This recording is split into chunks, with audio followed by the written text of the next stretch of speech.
jàngeen jëf ci ànd bi ak ñun ITV waxtu xabaaru marax yi li gën a fa ci xabaar yi bokk na ca ni taw yi wàcc sakkan lool ci biir réew mi ndakaaru ak banlieue bi rawatina cam jaaxle am ci lool mu mel ni ba fii kon faaw ñu gën a xoolaat taxawaay bi tam ndax am na bakkan bu ci wadd kii di Kanaax Diop nekkoon na fi kilifa ci protection civile kàddoom jib na jëm ci plan Orsec bi nu bëgg a seppee ndakaaru ci ndox meeg li ko wër dañu si ñëw ci biir xabaar yi. dañ ci bokk itam ba tey mbirum ndox meeg plage yi mii ndox moom jàmm lañ ci bëgg moom itam jamonoy vacances la ñu nekk xale yi def nañ njooxe wutali géej gi nu su mën a def ba aar li nitam ci wàllu guddi mel daañu ci ñëw ak gëstub soxna Khadija Ndat Diouf daañu ci boole itam lu soxal tam xarit dëgg mënees na ko jamono ji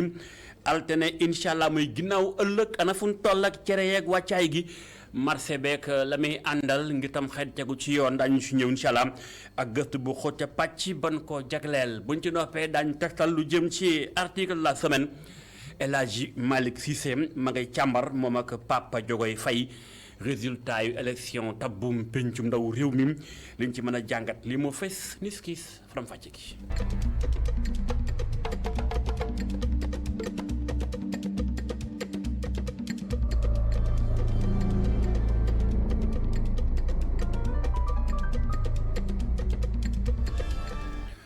sant leen gërëm leen ci ànd bi ak ñun ITV faram fàcce xabaaru marax yi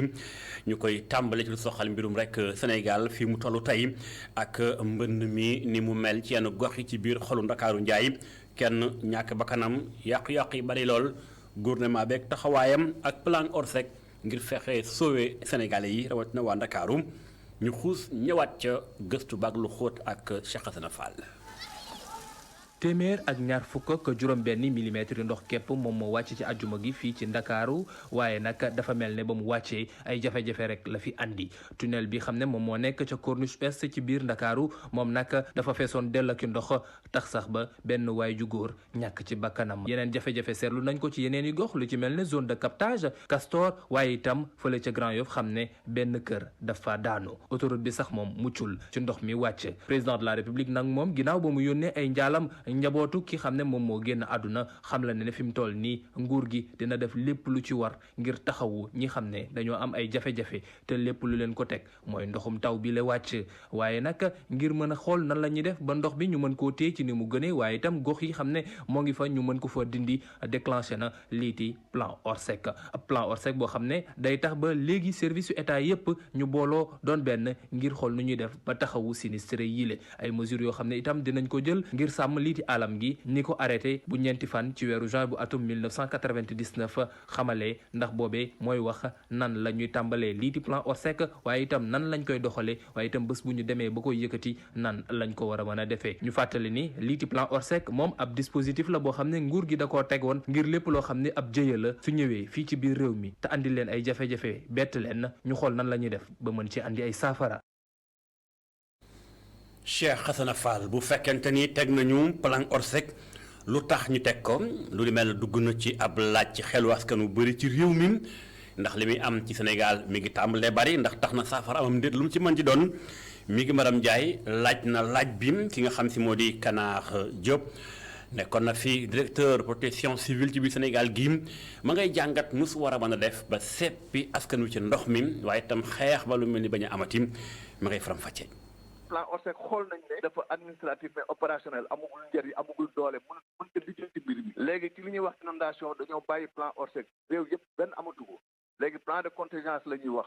plan de contingence nan lay mel day nekk ci commune bi maanaam ci maire commune bi wala ñaari commune wala ñett seq ko wala département seq ko loolu mooy plan contingence nan lañ koy defee par exemple Agrimet nee na ren dana am taw yu bari yu ñëw ci yoonu Sahel yi jëm Sénégal ñu xool ñu ne nag avril la ñu réunir ne dañuy defar plan de contingence dañuy réunir acteurs yi nga xam ne dañuy nekk ci gestion de catastrophe yëpp wax leen ne par exemple li xew Ndakaaru tey amee 126 mètres luy xew ñu ne bu amee 126 mètres communauté yi fa dëkk ne leen kër nangam ak quartier nangam ak sangam daañu inondé nangam yi dafa nekk calculer loolu yëpp ba pare ñu ne nag ku ci nekk lan ngay def lan mooy sa waruwaay lan nga ci war a def ci loolu bu dajalee xaalis boobu nag ñu jël jumtuwaay prépositionné ko bu mai jotee juin ñu prépositionné ko mu toog di xaar nga xam ne bu dee tawee rek dans les 2 minutes ñooñu demoon ci plan bi yëpp dañu daal di engagé wu toogee waxtu wala ñaari waxtu wala ñetti waxtu gën ngaa sori jëlee fa ndox ma loolu mooy plan de contingence donc dañ koy planifier waajal ko bala muy ñëw ku nekk xam ci lan mooy sa cër loolu buñ ko deful buñ bàyyee ba ndox mi taw ñu ne président nee nañ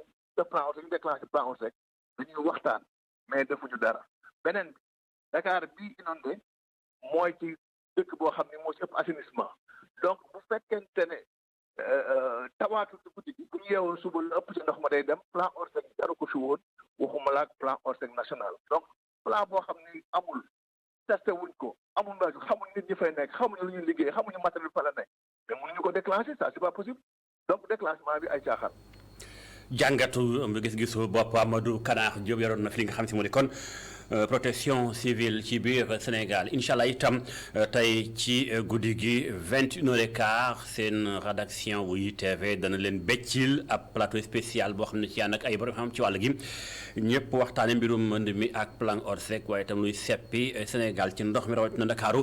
kon topp li ñu incha allah 21h15 ci ITV xabaar yi wéy ak lu soxal ma ne ndox ginnaaw ndoxum jéeri ji géej gi tamit ndox ma nga ca moom it njariñ la ci askan wi léeg-léeg mu lor vacances lan tollu jamono ji xale yeeg njagamaar ak waxambaane ma buutali tefes gi am na it ay jiyee yu ñu ciy nemmeek yoon saa yi ana yan xeetu matukaay lañ jël ci wàllu kaaraange itam mënta ñàkk suñu reporter soxna Khadija Ndat Diouf def na ab doxantu lam fa jëlee lii la. plage bu fees dell ak ay nit bu ñii di sangu ñenn ñi di football ñeneen ña sax di tàggat seen yaram. donte mbooloo bi bari na lool ci géej gi teewut kaaraanga gi daal des na lool ci plage yu Malibu bii. loolee amul sécurité bi ci war parce que doo gis ay maîtres nageurs parce que ay xale tamit dañ fi nekk man mi par exemple ay xale laa àndal parce que wóoluwuñ leen ñu bàyyi leen ñoom kase ñoom ñuy ñëw ci géej bi te kenn nekk fi amul kenn koo xamante ne mag mën na leen wax yem leen fii ngeen war a yem par rapport ak xale góor yi des fois da nga ñëw bi xale góor yoo xamante ne ñoom ñoo la war a jàppale mais duñ lay jàppale. xale yu góor yu ñu fekk fii nag nekkuñu sax ay maître nageur ñoom daal dañuy toog fii rek ngir mën a gind xale yi bu ñu sori ci géej gi. bi may door a yegg ci gis naa fi Croix-Rouge di jàll à part loolu sapeur laa fi gis daal boo xam ne ñoom ñoo ëpp li ma leen di fekk quoi lu dul sapeur moom tey laa fi door a gis sax Croix-Rouge ñu ngi jaar nii di dem à part loolu sapeur kese laa fi fekk. su dul loolu ñun ñi fi nekk nii di football suñ gisee xale yi nar a sori ñoo leen di woo. ñu jëm ca beneen tefes fekk fa beneen dundin fii ci Bessayaawo li mu maître nageur yi daal di fay bëri lool mu mel ni daal amuñu benn jafe-jafe ci wàllum kaaraange gi. non fii moom macha allah quoi parce que fii actuellement nii am nañ effectif te ville de Dakar recruté na année bii ay maître nageur pour tas leen ci yenn plage yi quoi. waaw souvent yooyu plage yi nekk côté bële donc quoi ay Malibu Guédiawaye Lac Rose yooyu noonu quoi te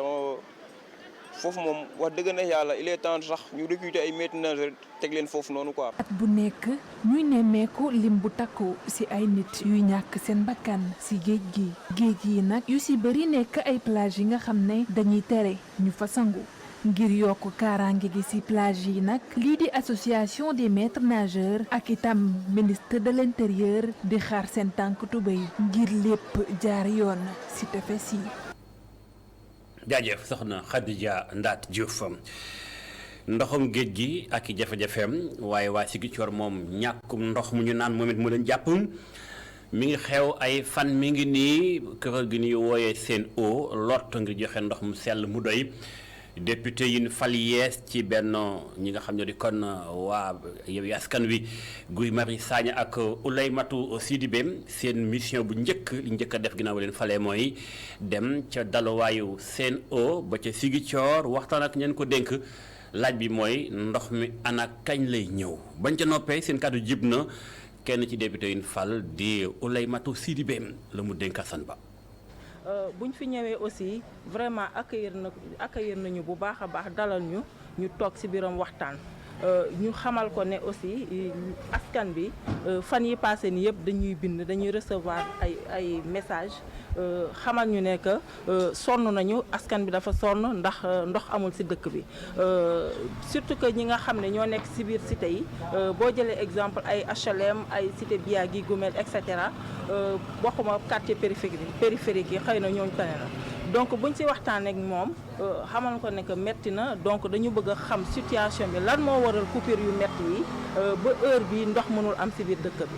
wax dëggaane xel bu mu ñu dalalee ba pare mu jox ñoo ay explication bi nga xam ne aussi c'est un peu acceptable xamal nañu ne que dafa am ay pièces yi nga xam ne dañ koy war a changer ndax parfois da ngay gis ne que couleur ndox bi day changer donc pièces yooyu ñoom ñëpp a mobiliser wu société bi ñu nekk ci liggéey bu tar boobu donc ñu ngi ci kawam mënaguñu pareeguñu boobu ba léegi donc aussi xamal nañu ne que amoon na benn société bi nga xam ne daf leen dañ ko sàkkoon ndimbal pour ay citerne ndax ñëpp xam nañ ne normalement si yoon boo waxee ne que dafa am ay coupure donc population da nga leen war a venir en aide donc tey loolu moo waraloon suñu tànk tey ndax xam nañ ne que population bi sonn nañ donc tey ñun ñi nga xam ne ñooy coalition Yewwi Askan Wi ñu xam ne ñoom ñooy député yi ñu tànn donc dañu xalaat ne que suñu devoir la pour ñu wàcc ci population bu ñu gisee muy jooy tey ne am na lu leen manqué tey suñu devoir la ñu wàcc ci fii ñëw waxtaan ak ñoom donc waxtaan na ñoom wax nañu lum ñu wax it nangul nañ ko mais aussi nee nañ ko liggéey bi ni ñu mën a def mu gën a gaaw mooy li gën. muy kàddu ko député Ouleymatou Sidibé ñu nu fal yees ci waa Yewwi Askan Wi doon Ziguinchor du ñàkk ñi ngi waaj tam xarit ci nga xam mooy kon feete atum jullit ñi di Ashura lu mu ci mel ni xew jàppale ni fii ci Ndakaaru bari na yenn aada yoo xam mi ngi tàmbalee réer ci anam bi ñenn mag ñi daan màggale bëccëg bu am solo boobu leen lu ni mel moo tax sunu reporter soxna Ami Diouf def na doxantu xool dëgg-dëgg tam xarit gi ak yenn aada ak cosaan ni su ko daan feetee ci biir réew mi ana fan la toll dem na ba ñaari tali reportage. fii ci marché ngelaw xale yi taxaw def ab benn groupe yore seeni ndënd li ne doon luy firndeel feetu tam xarit ci boutique am Moustapha Diakhaté mi ngi toog jàkkaarloog table bi moom nag mu namu lool anam bi nga xam ne dañ ko daan amalee bi le feet. bu njëkkoon noonu ba nekk ca àll ba di jàng bu suur tam xarit jotee dañ ñaan ku guddee àll xaaw dafa lay jàpp ndax bëgg a teel a reer nga xam ne bu tokk sant dañ ñuy war a reer ñëpp ñëw na ci kër gi bu ñu reeree ba pare ñu ne ku réegul ren déwén ngay reggat kon loolu xale xamuñu ko tam xarit moom boo déggee mu wooteel tam xarit yu njëkk yi ak yu mujj yi ne nit yu njëkk ñi wuuteeg ni nit ñu mujj yi wutee ne lépp wutee cosaan ci bopp mooy bëgg a réer. Fatou Seck moom di dellu si ci solo plat bi nga xam ne dañ ko recommandé ci fête bi lee man ngaay laay cere man saa yu tam xarit jotee ngaay laay dem man foofu laay cere ndax fa laay sëy fii mosuma fi cere mais man cere yi ma gis fii ak ñu ma gis fii bokkul te léegi sax waa dëkk ba léegi dañoo roy ñi léegi ñoom soos nañu togg def sa soos boo toggee tuuti cere ñam si jël soos jox say doom ñuy lekk mi ngi commencé ndax saa yu lu bari. gannaaw aada ak cosaan lii di diine bi am ci solo lool waaye xumbute gi tax sax kenn bàyyeetu ci xel. ak tam xarit moom reer bu neex rek taxu ñu doon ko def dañ ko doon def ngir di ci fàttaliku démb loo xam ne dafa jaaroon ci saaba yi naqaran ci bànneexan ci reer bi mais naqar yi moo ëpp boo ko fekkee nag war nga cee fàttaliku démb fàttali ci yonent bi fàttali ci saaba yi fàttali ci bisub Karbala ni ñu koy defee nag ci jamono ji am différence ak jamono bu njëkk ba. ndax maa ngi nañ ko daan waajal di ko def ci sunna di ko def ci dëgg waaye li ñu ci bëgg a dugal léegi nga xam ne dañ koy defee defee boo xam ne puugare. cosaan aada ak diine ëmb lii di Ashura ñu jëlee ko ci suñuy maam ren jilee ñu fas yéene ko amal altine juróom-ñett fan ci weeru août. jaajëf soxna Ami Diouf ak Augustin Mandang demoon. àndoon it ma faal lépp ngir topp cere jëg la ci aju xabaar yi woy boo demee daanaka Louga Njàmbur naam ñu ngi waajal tam xarit gi ñu gis ni daanaka póotu li nga xam mooy pulloox be carotte ji dafa xaw a cher waaye lu ñu ci mën di doon jafe-jafe am na ci borom kër yi njaboot yi waaye teewul dañ def kem kattan ba war a def la ca war ngir fër gi tegu ci yoon ñu xuus ca gox ba dafa correspondance su Seykou Diallo. Potou doon zone bu am solo si wàllum mbayum dër bi façon légumes yëpp lañ fay fekk ci marché bi. lujum yi moom am na macha allah am na malgré mbéy mi métti na lool soo waxee na ren gantu yu bëri na mais nag teewul mbéy mi moom macha allah lujum yi ñu ngi nii ci marché bi yaa ngi nii di gis waaw yaa ngi nii di gis lujum yi carotte am na supome ba si tamaate ba si kaani salade yooyu yëpp am na amul benn boo xamante ne manqué na si marché bi. njëg bi nag amagul yokkute si jamono ji. amul lenn lu yokku ci prix bi li mu doon jar rek la jar carotte bi actuellement nii ñu ngi toll ci 23000 francs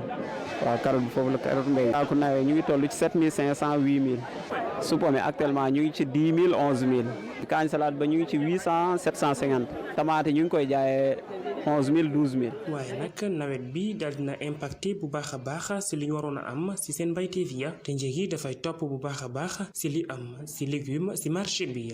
heure bi heure nawet la tool yu bëri ins bi su commencé taw ndox mi di yàq tool yu bëri loolu moo tax muy seer te tamit ñu bëri soxla nañ ko te su heure bi jotee tamit mbéy côté bii rek nga mën a béy mu baax côté géej yeneen côté yi ñu doon béy si kaw gi yëpp yooyu dootul baax loolu moo tax mu cher. jigéenu baana baana yi nag di ci gis seen bopp bu baax a baax ginnaaw ba li des ci tamxarit bi bariwul la. soble ak pireem supame ak pireem jaxute ak pireem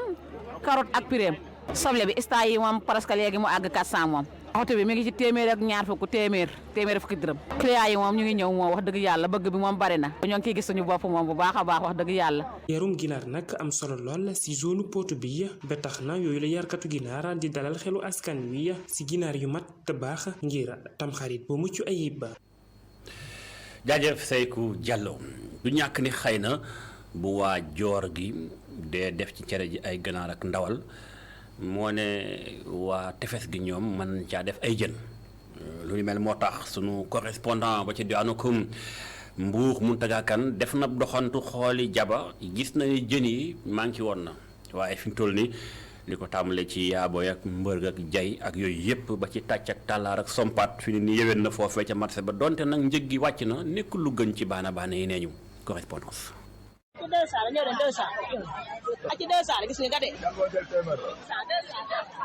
fii ci quai de pêche bi Mbuur jën bi nga xamante ne nii dafa réeroon daanaka dellusi na bu baax a baax waaye nag bëriwaayu jën bi tax na ba jën bi wàcc bu baax. fan yi moom sant yàlla ma ne fan yee passé dafa seer lool waaw sant yàlla bi taw bi ñëwee fan yii daal laa wax ñetti fan yi macha allah jën bi am na gis nga ko sax ni mu bare daa desee jar nag bu xawee sa kan rek day bugg a lamb surtout yaboy bi loolu la waaye fan yee passé xam nga ne jën amul géej gi sàmbara. jigéen ñi jàmbaare yi nga xam ne jafe-jafe dund bi sonn na leen lool ñu ngi ñafe guddeeg bëccëg ngir am lu ñu dimbalee seen borom kër yi. ndax fi mu ne dara yombul diwlin jafe na ceeb jafe na mu ngi noonu lu ñu am rek dem dimbale ji suñu borom kër yi doog a dem defar dépasse ak jéeg yu ndaw yi xam ne dañuy sonn ba bëgg a dee doog a dem doolee lu ñu doolee dépasse xéewal la moom sant yàlla. donte le jën yu sew la teewul ñi soxla jën yi moom kontaan nañu lool ndax jamono yi weesu rek ngir ñu gis jën sax lu jafe la woon. jaajëf Mountaga Kane ñii di ay jàngalekat du ñàkk ñenn bokk nañ ci nekk fii nga xam mooy Mbuur de mooy waa SAEMS da jàppale ni kon mooy syndicat bi ñuy wooyee syndicat autonome des enseignants du moyen secondaire ñoom dañoo nekkoon ci ndajam ëngëm loo muy wooyee bureau exécutif national lañ cee waajal mooy seenub congrès mooy xool ana kan moo war na ca bopp ba lu ni mel moo tax jamono ji bëgg nañ tam ca xoolaat dëgg-dëgg li nu am ci xeex bi nu sumboon ak nguur gi ba am ay poñ yoo xam nguur daal na koy nangu nu su ko war a gën a mën a waggare daal di koy duppee consolider waggar koy tam ba tey ba du rëcc waaye tam buñu ca noppee bëgg caa dolli leneen lu su war a mën a yóotu lii moo nekkoon seen waxtaan buñu ca noppee itam kàddu yu xóot jot naa jib bokk na ca Sëwru Seen la mu dénk Babacar Seck. alors ci ndaje tey nag thème bu ñu tànn dafa nekk thème boo xam ne am na solo parce que syndicat autonome des enseignants du moyen secondaire tire na les leçons et les conséquences de notre dernière grève ci dernière grève boobu quand même peyooru jàngalekat yi ñëpp gis nañ nu mu yokkoo ñu sant ji bu baax a baax jàngalekat yi nga xam ne ñoom ñoo mobilisé wu sant bu baax a baax aussi gouvernement wu Sénégal parce que nag revendication mën nga ko am xeex ba xeex fu dara nekkul te doo ci am dara kon gouvernement bi bu accéder à nos revendications surtout sur le plan salarial mais man du ma sol gant pour wax ne ñu ngi leen di ciy jaajëfal moo tax thème bu ñu jël muy naka la ñuy def nag ba loolu nga xam ne effort le gouvernement bi def ko naka la ñuy def ñun aussi ñu won Sénégalais yi effort boobu mérité nañ ko mu transformé wu en intrant pédagogique moo tax aussi ci njëlbeen gis ngeen résultat yi nga xam ne ci examen yi am na ren muy certificat d'études muy brevet de fin d'études moyennes muy baccalauréat mais résultat yëpp dañ ko amélioré baccalauréat sax ren dépassé nañ 50% et je crois que depuis les indépendances mosuñu yegg à 50%. Ça veut dire quoi? Ça veut dire que suñuy revendication def di woon ay revendication yu légitime yu normal bi ci gouvernement bi adoo def ci lu mu war a def mais ci la ñu jël ñun aussi jàngalekat yi def li nga xam ne quand même loolu la ñuy xaar ci ñun te loolu incha allahu rabbi jàngalekat yi dinañ ko continuer ba résultat wu examen yi gën a amélioré wu. Sowru Sène secrétaire général nga xam di kon SAEMS googule ñu fàttali ni sax moom ci boppam congrès bi moo war a joxe léngay ginnaaw ñaari mandat yi am ci boobu lépp bopp kuréelu syndicat am bi jàngalekat. leneen lu aja jàngat mooy ndetteelu bi Benno Bokk Yaakaar ndetteelu ci barab yu bari ci biir réew mi ci élection yu gën tam pencu ndaw réew mi loolu ci mën di doon diwaanu Ziguinchor bokk na ci barab yu gën a detteeloo ndetteelu bu xaw a métti moo tax ña fa nekk ay acteurs maanaam kàngam ya fa ŋànk parti ba ca gox ba ak coalition bi jàngat nañu ko lañu ko jàngate nag yaatu na ku ne am na lu mu becci waaye kii di Bassirou Sagna moom na ko gisee nii la moo ko Assane Ba. fii ku fi laaj bu ko jiiñ Macky Sall bu ko wekk bilan Macky Sall yow na nga xoolaat sa bopp parce que Macky Sall lu ko warlu woon ci mbirum koŋ-koŋ ak Casamance daf ko def ba nga xam ne ñëpp dañ ci teg seen bët ñun ñooy région boo xam ne tey fii en Casamance mooy région boo xam ne moo gën a désenclavé wu ci Sénégal. donc tey amuñu problème matériel ci loolu problème bu ñu am kay mooy suñu taxawaay ñu fi président teg ngir élection yi ngir ñu taxawal ko Casamance. taxawaay googu mooy taxawaay gu yaafus moo tax ma ne tey faillite la pour cette mouvance là à Ziguinchor direction politique mouvance présidentielle dafa faillite maanaam dafa ndërmelu bu doonoon kër la wala bâtiment la dañuy wax ne rasé wu na daanu na màbb na su ngeen xoolee élection yi buñ ci gën a jublu ñu gën a ndërmelu te amul benn boo xam ne moom taxawaayam defu ko ci lu leen war pour ñu am taxawaay bu war te mbir mi kat jàngat bi léegi dafa jël loo xam ne dafa jaaxal nit ñi bu njëkk ba force opposition boobu fii rek la woon Ziguinchor waaye tey jël na la Pakaaw jël na la Fuladu soo xoolee ñaari dëkk yu gën a rëy dans la région de Kolda mi commune de Vélingara ak commune de Kolda ci élection yi dafa daanu ci loxo opposition te commune yooyu ñun ñoo ko ŋànkoon. capitale Balantacounda daanu na capitale Pakaaw daanu na. Même la foire hebdomadaire, le grand Louma de Diaoué a choisi d'aller dans l'opposition. Et dañuy réorganiser waat on va aller à la reconquête moo tax ma ne dafa am ñoo xam ne dama leen di tàllal loxo ne leen xeex bii ñu war a def pour la reconquête de la Casamance ñoom kenn waru leen ci jiitu tey ci laa jox xarbee Doudou Ka le DG de l'AIBD. grande capitale de la Casamance. Bassirou Sagna moomee jot naa xuus lu sakkan ci kàllaama ak français waaye li ñu ci mën a tënk daal mooy. lu ci baree bay dal bu fekkente ni Benno Bokk Yaakaar toll na fii diwaanu Ziguinchor ña fa nekk ni ay kàngam ngànk parti ba coalition ba ñu defu li ñu war a def daañu ko gën a toppaat incha allah ci yéen jotaayu xibaar jombul ci nu mu gën a yaatoo itam. xabaar yi wéy ñoo nga woon sàng ci mbirum mbënd mi am kenn ku ñàkk bakkanam ay kër yu bari itam yàqu ay otaak naka noonu ndox mi tamit yenn bassin yi daal di fees mooy barab yi ñu waroon a wanga-wangal ndoxum taw mi ñu koy wax ay bassin de rétention lu ci bari yàqu dëkk bi tam amoon embouteillage yu bari fi saase nguur gi daal di woon na déclenché démb nag ni si daanaka plan Orsec mooy fexe rek seppi ndakaaru ci ndox mi ki fi nekkoon colonel gendarmerie ba retraité di colonel Antoine Wardini ma ngay jàngat li nga xam si moo xew ci mbënd meeg plan Orsec bi na nga ko gisee nii la jokkoon sàng ak Abdourahmane Ly. ndox yi dafa dugg ci kër yi dugg ci salon yi dugg ci wàññi yi meuble yi tëmb ñu ñëw dañ mujj daw yëg ci kaw bi ñu ko waxee sama kër yëpp oo ñu ne waa qu'est-ce qu'on va faire lu ñu def xam naa ne déclenché nañ plan Orsec bi c'est vrai mais en attendant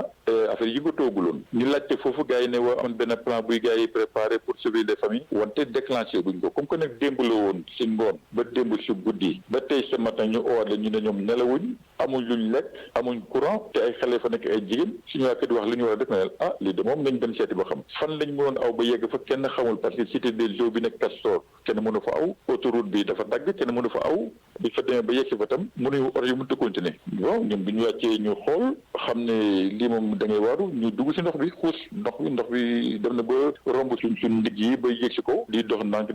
si ndox bi ba yegg si kër yi bi ñu yegg see gis suñu benn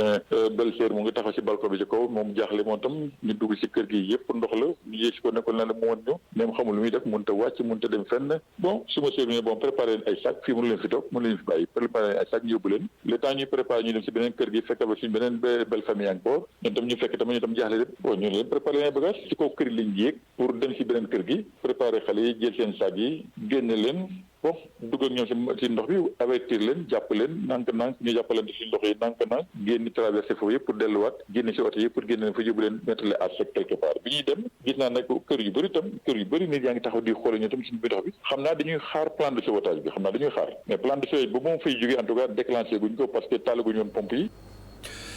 Colonel Antoine Wardini. xabaar yi yëg nañ ci pàcc bi nu jagleel article la semaine El Hadji Malick Cissé ak nam koy defee fu ñu tolloo ci wàññi ci jamono yu mel nii muy samedi bu jot mu teg ko ci taabal ji toj ko faram-fàcce ko tey ma nga doon càmbar mbirum élection tabbum pencum ndaw réew mi ak ni nga xam se ni bi noonu la coalition yi ñëwee la Benno Bokk Yaakaar am ak Wallu ak Yewwi ki nga xam si moo di directeur de publication bopp Direct News Pape Diogoy Faye ñëwaat na ca la waxee waaye loo ci mën dégg dafa mel ni Maître Abdoulaye Wade daal am na lu mu yëngal ci mbir mi Sëriñ Malick Cissé.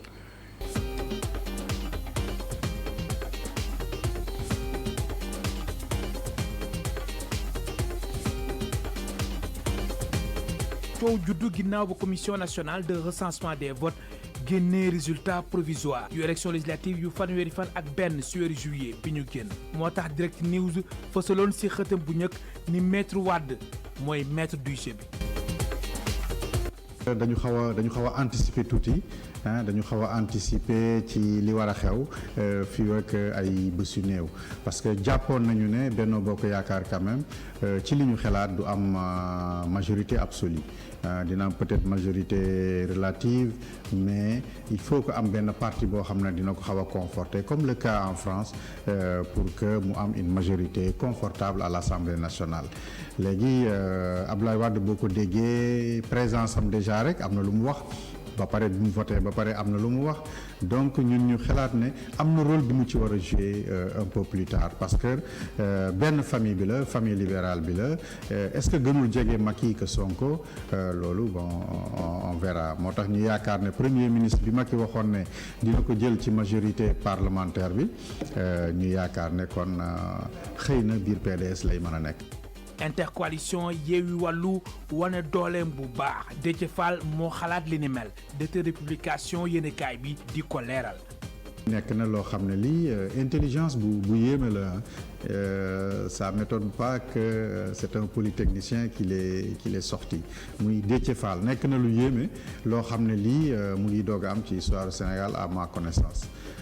donc gis nga ça a porté ses fruits li muy sax lu njëlbeen lu nit ñi doog a xam mais bu fekkoon maîtriser nañ ko bari na ay voix yoo xam ne perte nañ ko te buñ ko amoon doon na gën a grave trop ci coalition Benno Bokk Yaakaar moo sonal en réalité moo leen sonal parce que ñoom ils ont compris xam nañu ne élection yii passé ñoom ñaar bu ñu booloo woon doon nañu gagner la majeure partie des communes donc bii ñu ne donc duñu ko raté. kan moo nar a nekk premier ministre bu Sénégal président Macky Sall waxoon ci jamono yi ci ginnaaw ci majorité parlementaire bi lay jóge. bu fekkee ne tey jii Macky amul majorité parlementaire c'est sûr que il faut que mu dem négocier ji ak maître Wade te Wade buy négocier ak moom pour un gouvernement élargi effectivement il faut que conditions yooyu nekk. lu leer ba leer mooy Sénégal ba moomee boppam atum 1960 ba tey pouvoir bi mu ngi soogee am ay jafe-jafe jëm ci wàllu majorité absolue moo tax jamono ji foog mu xoolaat yeneen pexe ngir mën a jàllale loi yi nga xamante ni moom lay indi ca Assemblée nationale si fàttali Benno Bokk Yaakaar am na juróom-ñett fukki député ak ñaar Yewwi Askan Wi juróom fukk ak juróom benn Wallu Sénégal ñaar fukk ak ñeent.